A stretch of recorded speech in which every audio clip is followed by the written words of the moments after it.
All right, good evening, nerds around the world. Welcome to episode 168 of the Nerds Unite as One podcast. I'm your host, Paul, and we have a great show for you, like always.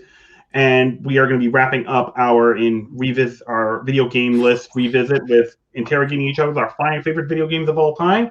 Joining me for that is the regular crew of boys you know and love. It's Jack, Mike, and Colton. How are we doing, folks? Hello, everyone. Howdy. Hi, good to be here. All right, let's not waste any time. Let's get this over with, and let's jump to it. Colton, we're going to start with you, and tell everyone what your number one game is. My number one game is Kingdom Hearts 1. Okay. Mike, I'll come to you first. What's your first question for Colton? All right. Why Kingdom Hearts 1 over like Kingdom Hearts 2, Kingdom Hearts 3? Well, I never got to Kingdom Hearts 3 because there were so many freaking sub-games that by the time Kingdom Hearts 2 was made, I no longer had a PlayStation. But the main reason why I like Kingdom Hearts 1 over the ones I have played, which were Chain of Memories and Kingdom Hearts 2, is that Chain of Memories, I played the Game Boy Advance version, not the remake later on, but I like Chain of Memories, but I was never a huge fan of how the storyline is kind of padded out, like the memory worlds are kind of... I agree. I think, did he freeze or am I having technical... No, he froze. Okay, this is so much fun. Colton, if you can hear us, try to find a better location that has better Wi-Fi, I'm sorry to say. Hopefully he will get back here soon. No. Okay. Now there he is, I think. Right. He's freezing again. Yeah, he's lagging at this point. Yeah, Colton, wherever you are, your Wi-Fi signal sucks. Find a better location, please. Or get some kind of Wi-Fi range extender for your room, for God's sakes. I know the feeling. This is embarrassing as hell. Wait a couple seconds, and then if he doesn't come in, we might move on to somebody else while we wait for him to come back. I don't think that's going to happen anytime soon. So while we... Oh, wait a minute. Hold on. Okay. Yay! Welcome back. You're fine now. Okay, I'm not moving from this spot then until we're done. All right. Like I was saying, okay, real quick, like I said, Kingdom Hearts 1 with Chain of Memories was kind of padded out, and then... We got to about the same spot as we did before. Oh my God. This is just beyond. Ah, there you are. There we go. Wait a minute. Do we have him?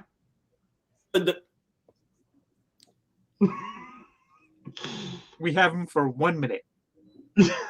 I think it was more like 1 second. And now it's gone. Okay, Yes. just skip me and come back to me while I try to figure this out. I don't want to hold up the show. Okay, we'll save you for another time then. So, Jack, how about we start? I'm gonna still be here, but I just want you guys to keep going while I try to figure out this connection issue. See if I.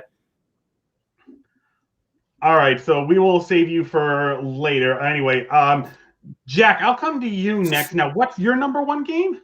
Infamous. Okay, Mike, I'll start with you again. What is your first question for Jack? Infamous, great game. I personally prefer Infamous 2. Why do you prefer Infamous 1 over Infamous 2? Personally, for Infamous 1, I like the story better, and I like the twists a lot better. Mostly, I agree that the gameplay is better in 2, more polished, especially combat. But for the story for me overall is better in Infamous 1. Fair enough. Okay, so my first question is, I've heard of this game, but I've never actually played it, never struck my interest. So for those of us who have never played this game, what is it? What's it all about? So basically, it starts out where you're a bike messenger and you deliver a package and it causes a huge explosion. And when you wake up, you find out that you have electrical superpowers. But pretty much everyone else in the vicinity of the explosion are dead. Yeah. So you're the only survivor. And other And since then, 3 different gangs have formed. And one of the very interesting things about this game, which is the first game that I remember doing it, where is they had a karma system where you could decide if you want to be good or evil, and you have different missions and different abilities based on that. Okay, interesting. So Mike, what is your second question then? Well, I mean, karma system, good or evil. Did you prefer the good side or the bad side? I preferred the good side, but I played evil as well. Okay. So my second question is there anything about the game that you found repetitive or boring, or just anything you didn't like? Not really, honestly. Nothing that I could think of. I mean, the combat was okay, but it's improved in the second game. Other than that, really just the combat. Okay. Mike, do you have a final question? What's your favorite part of the game? It's a good question. Probably when you find out who the main bad guy actually is, and like it turns the entire story on its head. That's fair. It does. It really does. Okay. I do not have a final question, so Jack, you're off the hot seat, and it looks like we got Colton back here. How's your reception going so far? Okay, I've switched to my cell phone. I think that might do the trick. All right. So we will So whenever you guys are, I'm sorry I missed your bit, Jack. My game is infamous. If you have any questions, Can I ask him one question? Go ahead. All right. Which side did you prefer, good karma or evil karma? Mike already asked that question. Okay. What was your favorite karma level then? Like your favorite level to make a decision in? Ooh, that's a good question. Probably, where you have to decide to save your girlfriend or not, and yeah, that's a good one. That was a hard one. Yeah. Okay. So just in case we lose you again, Colton, we're going to come right back to you. Now, you had Kingdom Hearts 1 as your first game, and you were trying to answer Mike's question, so we'll try to repeat the process. Mike, be quick. What was your first question again? Why Kingdom Hearts 1 over Kingdom Hearts, the rest of them? Okay, like I said before I got cut off constantly, Kingdom Hearts Chain of Memories was kind of padded out regarding the levels you had to play through. It was still fun, but like you had to essentially play through a lot of filler just to get through the story elements. And Kingdom Hearts 2 is great, but I felt like that was the moment where the Disney side of things kind of started to fall by the wayside, and Xehanort and Organization 13 really started to kind of take over the storyline. Whereas I feel like Kingdom Hearts 1 was a very good balance of the Disney side of things, along with original content and what have you. It had a lot of great surprises in it that you were grown to expect come Kingdom Hearts 2 and everything. Like the surprises were just much more, well done, I guess. Surprising. Yes, like when you find out that you're fighting quote unquote Ansem after all this time, and oh boy, did that become complicated later down the line. And like finding out that fighting Riku for the first time, finding out that Maleficent isn't the big bad and everything, it was all really well handled, I'd say, and it just made for a great hero's journey. Like the first step of a hero's journey is often always the most wonderful, I guess you could say, because it's your first. Yeah, like I said, it's the first step compared to what happens later. Fair enough. Jack, what's your first question for Colton? I have also played Kingdom Hearts. It's a great game. Personally, I prefer the second. I know. So, who is your favorite villain in Kingdom Hearts 1? My favorite villain is, even though she kind of got demoted as the series progressed, I would say it was probably Maleficent. She's one of Disney's top villains, and probably at the absolute top. her new voice actress does a very good job capturing the menace of the original one from way back in the day. And her boss fight against when she transforms into a dragon, I'm like, that was awesome. Okay, I mean, no offense against Ansem and everything, he had a lot of great lines as well. But I just liked how unapologetically evil Maleficent was. It's one of the reasons why she's still one of the most popular Disney villains to date. I really wish they could have they could have had her say, "Now you face me and all the powers of hell and everything." But I know this is like a modern Disney game. They couldn't get away with that, but it would have been cool if they did. Okay. So I've never played any of the games. I did not. Those type of games did not appeal to me when it came out. Okay, I just did not care. So it kind of had like a Fire Emblem meets Disney kind of vibe. So explain to me and anyone else who never played it, what the fuck are these games about? Okay, I'm just gonna explain to you the first game because the rest of the series is really complicated. And Paul, watch your language. You're talking about a Disney game. Okay. Did he just say language? For gosh sake, watch your language. Continue. Never living that one down. Well, this thing. Yes. Okay. So Kingdom Hearts, to put it mildly, it's a hero's, like I said, it's a hero's journey. It features the main protagonist, Sora, who has been given the powers of a legendary weapon known as the Keyblade. Of course, we later learned there's thousands of Keyblades. In fact, there were so many of them that there was a freaking war, but that's another story. The Keyblade is given to him to battle the forces of darkness known as the Heartless, which are beings that, well, as the name implies, they have no hearts. They seek hearts of their own by stealing it from other living beings, what have you, and they seek to destroy pretty much everything in their path as they follow a being known as Ansem the Wise in search of the heart of all worlds, known as Kingdom Hearts. So in order to stop the Heartless invasion, Sora must travel from one Disney world to the next and seal each of their keyholes in order to cut off the invasion and keep them from getting into the heart of each Disney world, so that they'll wind up disappearing and everything. And along the way, he's accompanied by, of all characters, Donald Duck and Goofy to help him save the universe. I know they don't sound like the people you would expect to engage in such a sprawling epic, but they oddly enough really work. Probably because Donald is the typical pushy jerk you meet in these stories that slowly becomes more mature, whereas Goofy, despite his goofiness, is actually pretty useful in battle. As you would not expect, and just the kind of character you would love to have in these kinds of storylines.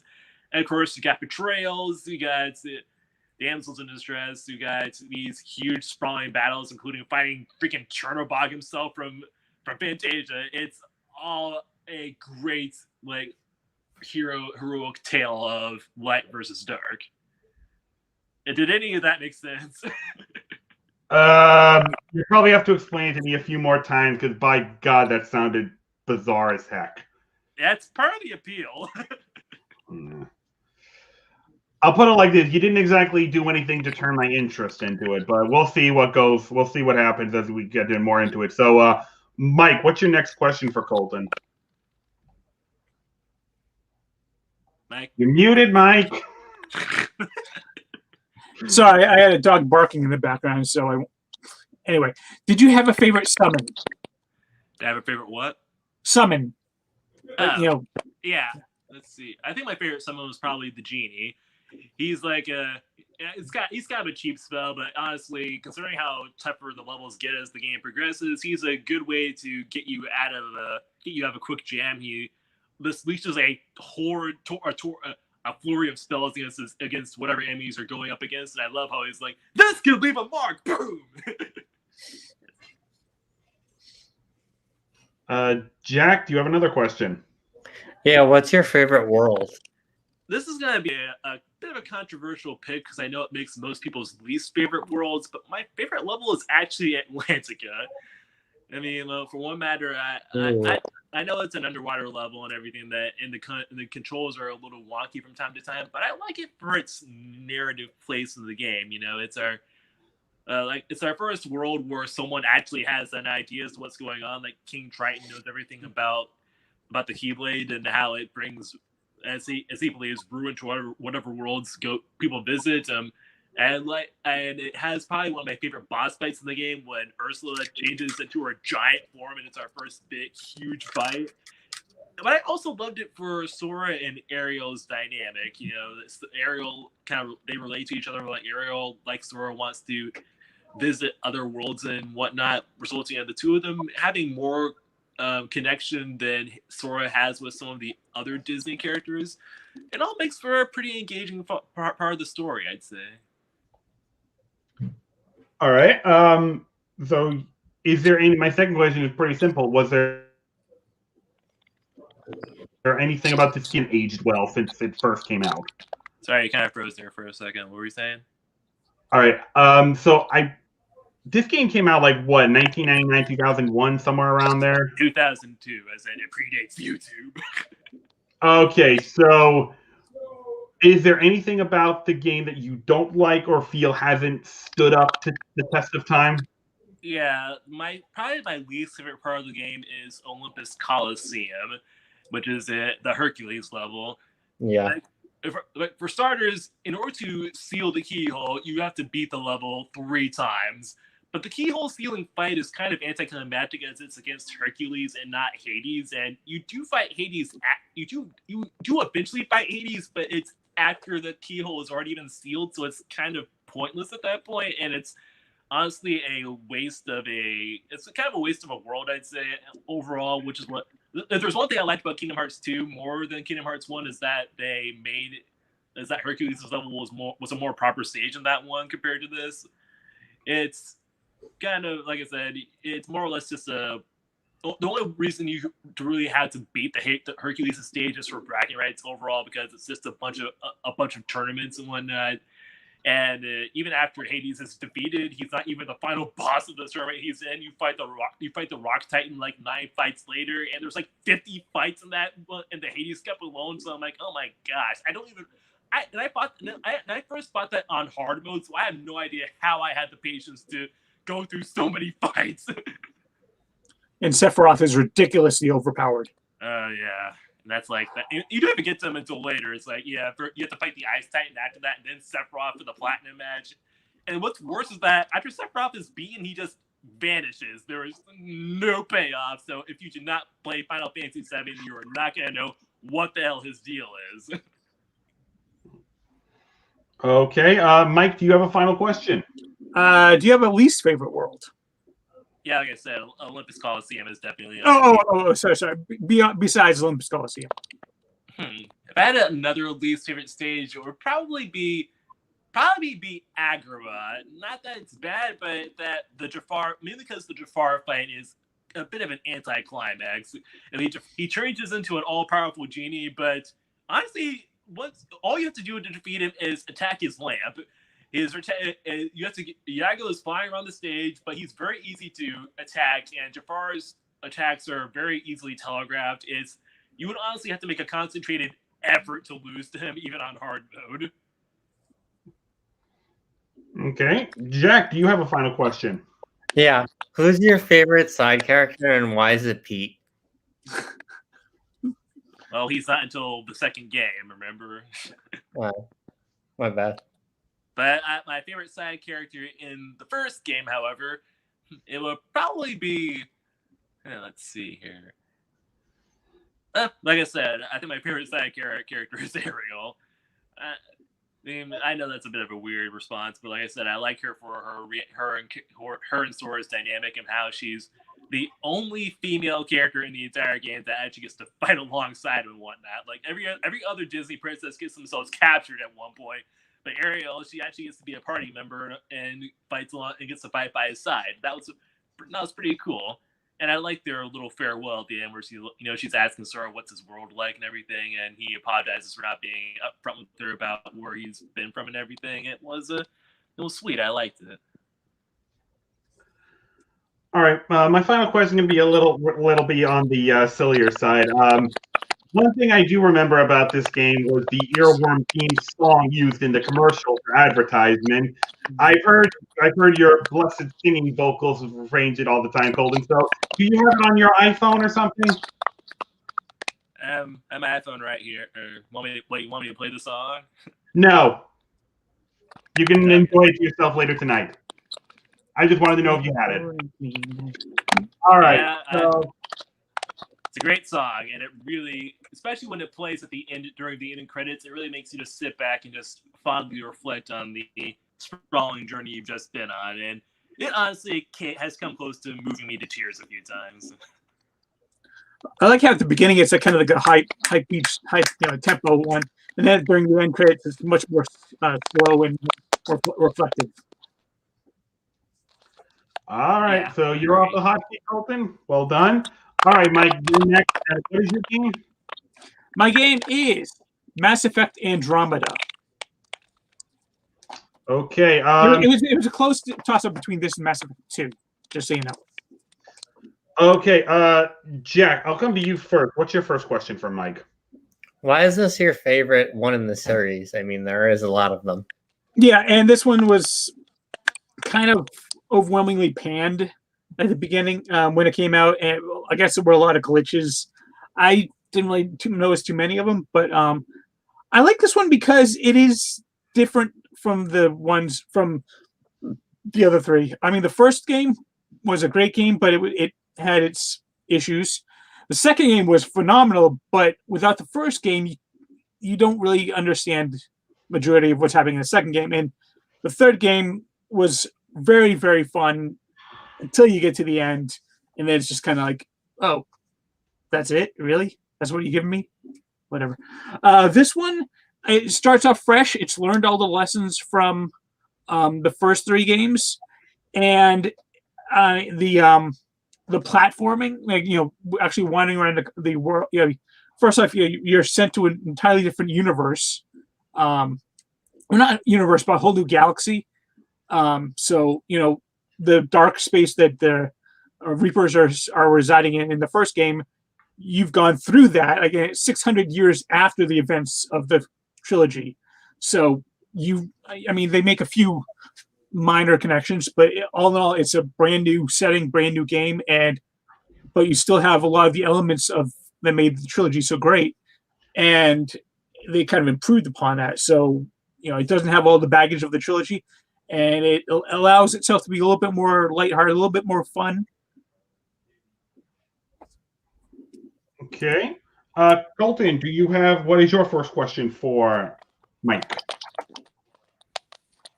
All right, my first question is, so there's a lot of video games out there, so what was it that made this one, what is about this game that made it tower above everything else? Well, as I've said before, like, it's not really, none of these are kind of like really above any of the others. All four of those games I love for different reasons, but I chose this one as number one mainly because the main draw of the Mass Effect series is their story, and the kind of complexity of the story, the depth of the characters, and this one, it retains all that complexity of story, the depth of the characters, the just general fun of the originals, but it kind of gives it a little bit more freedom. Like, the story isn't tied to anything; it's kind of starting on its own. So, and it does start off on a nice little storyline that I have doubts whether or not we'll ever see a continuation of it, unfortunately, because I don't think this one sold as well as they liked, which is a shame because it's a really excellent game. If you didn't pick it up because you heard like, oh, it has glitches, it's awful. No, pick it up. It is genuinely a fun game, a very, very fun game. I've told you it's my number one, so I mean, it's got to say something. Yeah, and that actually leads to my first question. I am familiar with this series, and I didn't realize this is the fourth one. I thought it was the third. So, what do you think, in your opinion, is the think is the biggest improvement made over the others that puts it number one for you? Well, with 1, 2, and 3, like kind of when you're like outside of your ship or outside of your vehicle and you're just roaming around, it's always just kind of that same one camera angle. It's always just kind of like over the shoulder, whether you have your gun out or not, and even like when you're wandering around like a regular town, regular location, it's still just kind of that over the top shoulder. With this one, you're exploring brand new worlds that no human's ever been on before. So they give your character much more mobility. You can run. You have jump jets, so you can actually do like double jumps and get over like much wider gaps. So it gives you a lot more freedom to explore these worlds, but also when you do get into battle, it goes right back to that over the shoulder one, because that camera was best for all the battle sequences. So I guess this one, like the other 3 games, really kind of emphasized the more battle oriented part. This one's kind of a little bit more exploration with occasional battle mixed in. Okay. Jack, do you have another question? Yeah. Actually, do you have a favorite weapon? Sniper rifle. Absolutely. There are like multiple sniper rifles, but there's one that you can only get by building it, and it's called the Black Widow. And it's only got like maybe 2, maybe 3 shots in it, but if you do a headshot, they are gone. And I mean, even against like big bosses, it can take out a big old chunk. So yeah, and like when you're zooming in, it slows down time a little bit, so it lets you land out just the right shot. And if you have the right attachment on it, you can actually see enemies through like trees and bushes and all that, so you can actually snipe them through that, and it still kills them. So you only get 2 or 3 shots, but you make the most out of them. Okay, Colton, do you have a second question? Yeah, what's your favorite part of the game? Favorite part of this game was actually kind of like is kind of like the storyline, actually. Like I said, you wake up after like 600 years, you're in this entirely new galaxy, and right as soon as the ship kind of gets into this new sector, this new galaxy, you realize there's something like the shots that we saw from 600 years ago, something has changed in that time, and this is not quite the glorious new world that we were promised. And there are definitely some mysteries going on that you've got to explore. But also, it's just like meeting new alien races. One in particular is fairly important. You meet pretty quickly off, but just like with Mass Effect 1, 2, and 3, decisions you make they do affect things, but not on like a massive scale. This one, like when you get there, you find like a space station that's completely powered down, and as you progress in the game, you power it up. You see more people come out, so there's a little bit more of a functional outcome from your decisions. All right. My second question is this. You mentioned at the beginning that this game did get a lot of panning and negative feedback. Obviously, since you put it as your number one, you obviously don't agree with all of it, but do you feel any of the criticisms were justified? I would say probably, some of the biggest problem I've heard that people had was in the character creation. It's hard to make a good looking character. I know it's odd, but it's an odd complaint. But given the fact that you're with this character for the entirety of the game, you want one that you want to look at, and it doesn't always. It's kind of hard to adjust things just right. Usually, I've I go online and I find like a pre-made character that I like. I'll download that and then I'll kind of adjust it, tweak it to, meet my specifications. But that was kind of like one of the biggest complaints I've heard of, which is weird to downplay the entire game for just character creation, but some people did. Okay. Jack, do you have a final question? Yeah, do you have a favorite side character? I got a lot of favorite side characters. They had a lot of really good ones in there. My favorite is even in the Mass Effect 1, 2, and 3. I've always been a fan of Garrus Vakarian. And I'm blanking on what that race is. So, this is gonna bug me. But one of his race is on the ship as well, and she's kind of like the if you need something, talk to me. I'll find a way to get it. So, and she's got a really really fun kind of can-do personality.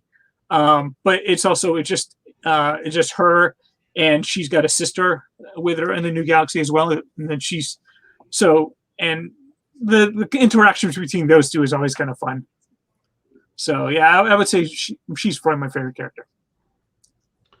Okay, Colton, do you have a final question? I'm good, actually. Mike's answered everything I've thought of. Oh, okay then. So I don't have a final question either, although I did receive a communication from fan favorite character Shepard. He's asked me to relay this message to Mike. I don't know if you'll be able to hear this or not, but here we go. I got it recorded on here. One moment. I know what this is going to be. Come on. Report to the ship as soon as possible. Bang, okay? Did you get that? Yeah. I watched that video that you sent. All right. Well, that he just wanted me to go. So as soon as we get done with this, you better follow his orders. All right. So Mike, you're off the hot seat, and I guess I'm up. So my number one game is Star Wars Battlefront 2, the 2005 version. Not to be confused. Not 2015? Wow. Not the 2017 one. No, the 05 one. So Colton, I will come to you first. What is your first question?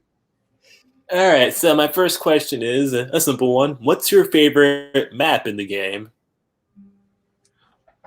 Oh, geez, that's a tough one. If I had, I would probably say either Geonosis or maybe Yavin 4, just because of the intensity of them. No matter which faction you choose, it's always a very tough battle. So, and even no matter what bonus you pick, it's a very tough battle. You got to be smart about which command post you take and the enemy, no matter which way they are relentless all the time. So it's such a challenge to win that map.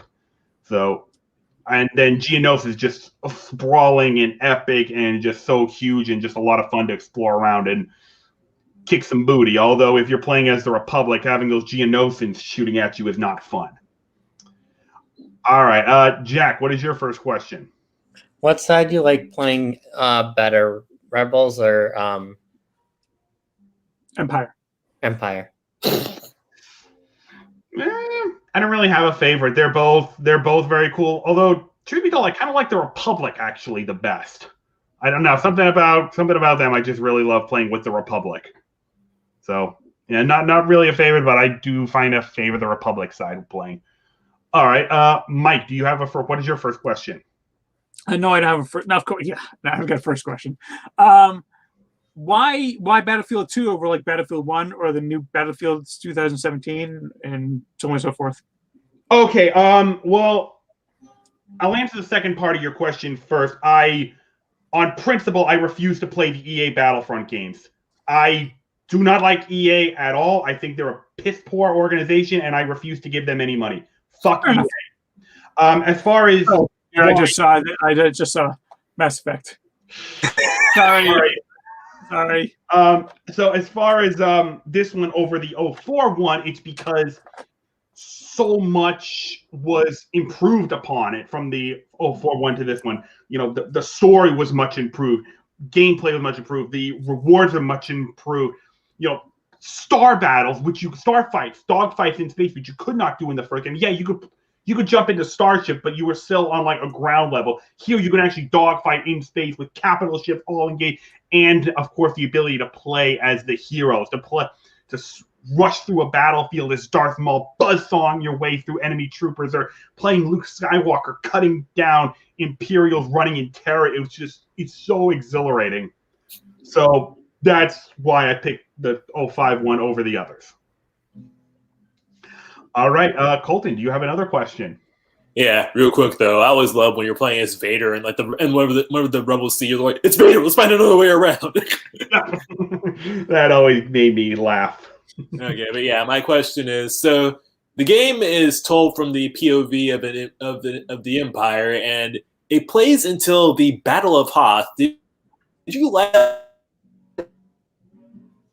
opposed to going until the Empire's fall? Okay, you froze for a moment, unfortunately. You've mentioned it goes from the Republic to the Empire up to the Battle of Hoth. And yeah, did you like that, or would you have liked to have seen the Battle of Endor? I didn't really have a problem with that. After all, since you're playing from the Empire's perspective, the Battle of Hoth really was their finest hour. So it made sense for them to stop it right then and there. So I got where they were coming from, because at that point, it really did seem like, oh, the rebellion's done. They're done. They ain't coming back after that. So I got why they stopped it from there. It's called Imperial propaganda. Don't buy it. And by the way, unlike another game that I won't mention, it actually stays from their Empire point of view. It doesn't switch over to the rebel scum. So I think I know what you're talking about. All right, Jack, do you have another question? Who is your favorite character to play as it, and why is it Jar Jar Binks? So make it sneak Jack. You should not know what you're talking about. I refuse to answer that question. Just no. Well, answer the first part of the story of the question. I mean, I think.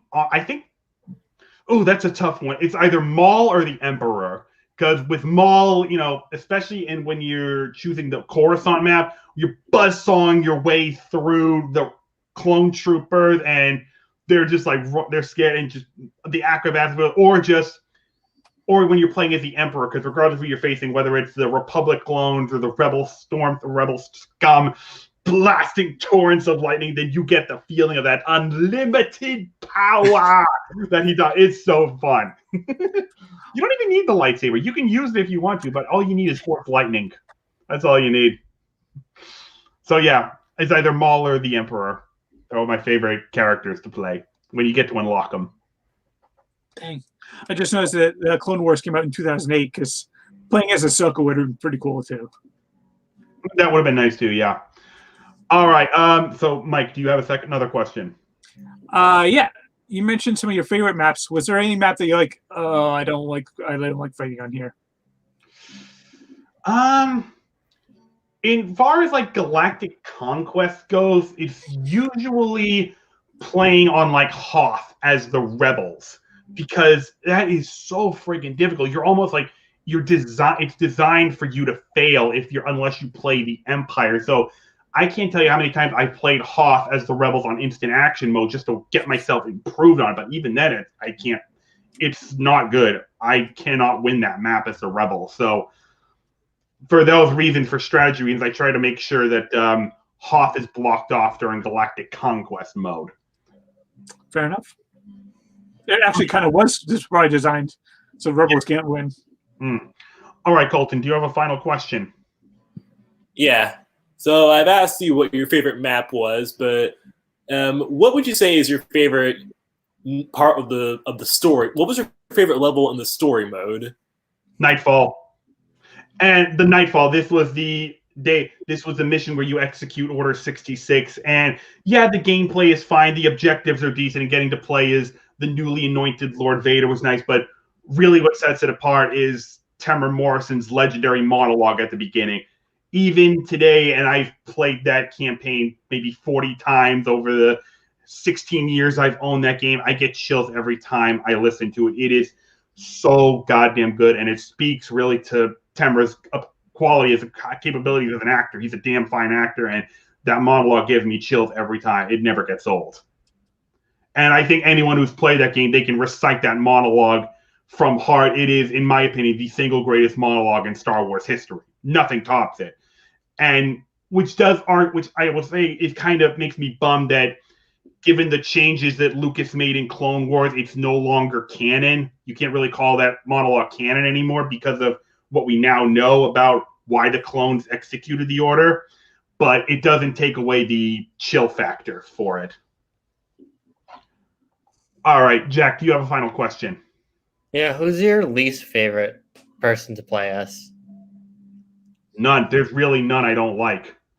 I'm not too fond of like the non-lightsaber wielding heroes and villains. I don't really like playing as them too much. I just like the idea of having a lightsaber, but there's really no character I don't like. All right, and Mike, what is your final question? No final question. Okay, then. So with that, that's going to wrap up our final video game interrogation episode. This was a lot of fun discussing our favorite video games of all time. So I want to thank all of you for being here. Jack, thank you for getting here. Thank you. Nice to be here.